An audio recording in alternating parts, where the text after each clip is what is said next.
Mais qui est Bobda?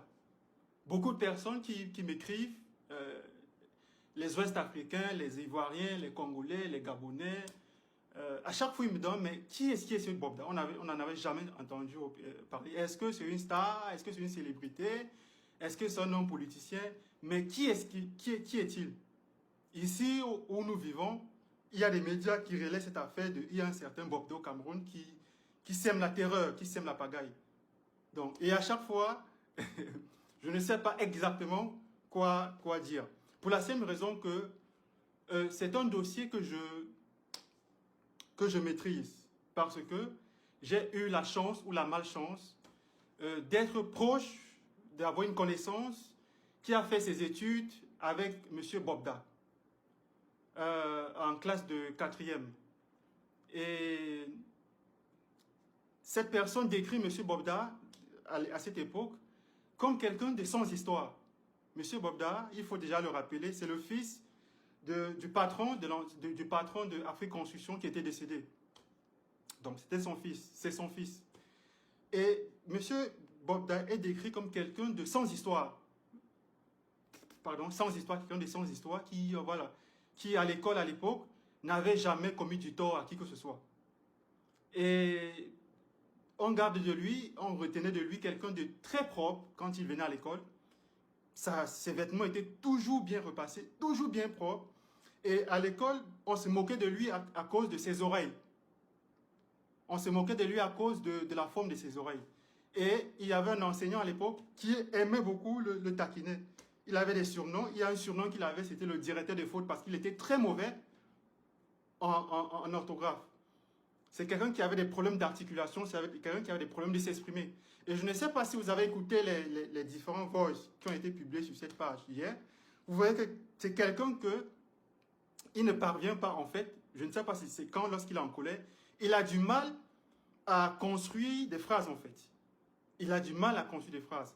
Et ça rejoint peut-être ce que cette source me dit. C'est quelqu'un à l'école qui avait du mal à s'exprimer, qui faisait des fautes d'orthographe. Et le professeur l'avait surnommé le directeur des fautes. Et on l'insultait aussi beaucoup avec ses oreilles à cause de la forme de ses oreilles.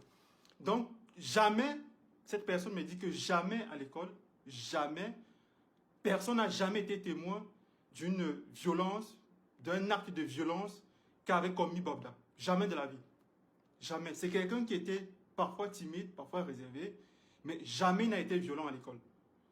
Et une autre source aussi, par contre, une source qui est proche de la famille, décrit Bobda comme quelqu'un qui était détesté par son père. Pour bien comprendre le personnage Bobda, il faut savoir que son père, c'est-à-dire que les atrocités que Bobda commet aujourd'hui,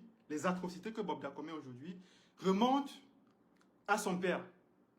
Il y a son père, comme tantôt je l'ai dit, qui était le patron de Afrique Construction, une très grande quincaillerie au Cameroun, etc., avait des employés qui battaient, qui frappaient. J'ai eu à discuter avec quelques employés qui à l'époque étaient embauchés par le père Bobda, qui décrivaient quelqu'un de colérique, de ultra violent et de sadique. Il y a des jours où, et lui aussi le père de Bobda, il se promenait avec un flingue à la ceinture. Plusieurs fois, sur les lieux du travail, il a tabassé des employés parce que tel employé l'accusait d'avoir avec son épouse. Et ce que ces employés me témoignent, c'était des faits avérés. Le père de Bobda entretenait des relations avec ses employés, pardon, avec les femmes de ses employés. Et quand les employés découvraient cela, venaient lui demander des comptes, mais comment ça se passe?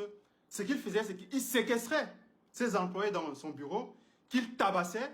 Il y a d'ailleurs ce témoignage que j'ai reçu du père de Bobda, qui, un jour, il y a un employé, et je ne sais pas très bien ce qui s'est passé, et il était tellement fou de colère qu'il a convoqué l'employé dans son bureau.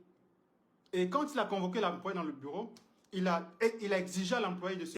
Et il a sorti un flingue qu'il a braqué sur les parties de cet employé en disant « Si jamais tu t'avises à reproduire ce que tu as fait, je t'avise. » C'est des témoignages de certains de ces employés que j'ai eus. Et il y a aussi une anecdote qui, selon laquelle Fotso Vitor, l'industriel qui était décédé, avait eu à gifler le père de Bobda à Banjul. Donc c'est quelqu'un, en fait, c'est une famille, si vous voulez, qui partout où elle est passée, elle a une réputation de violence, en fait. Il y a eu toujours de la violence. Et cette personne qui est proche de la famille me dit également que le père de Bobda n'avait aucun amour pour Bobda. Il détestait Bobda. Pourtant, à cette époque-là, Bobda, c'était pas quelqu'un de... C'était pas un délinquant, en fait. Vous savez, ce type, les enfants qu'on a aujourd'hui, qui, voilà, qui sortent le soir, qui rentrent tard, voilà, qui sont impliqués dans pas mal de choses un peu martiales. Mais Bobda, c'était pas quelqu'un qui attirait les ennuis à la maison. Mais il y avait il y avait un manque, il était victime d'une sorte de manque d'amour de la part de son père, qui le traitait de bon à rien.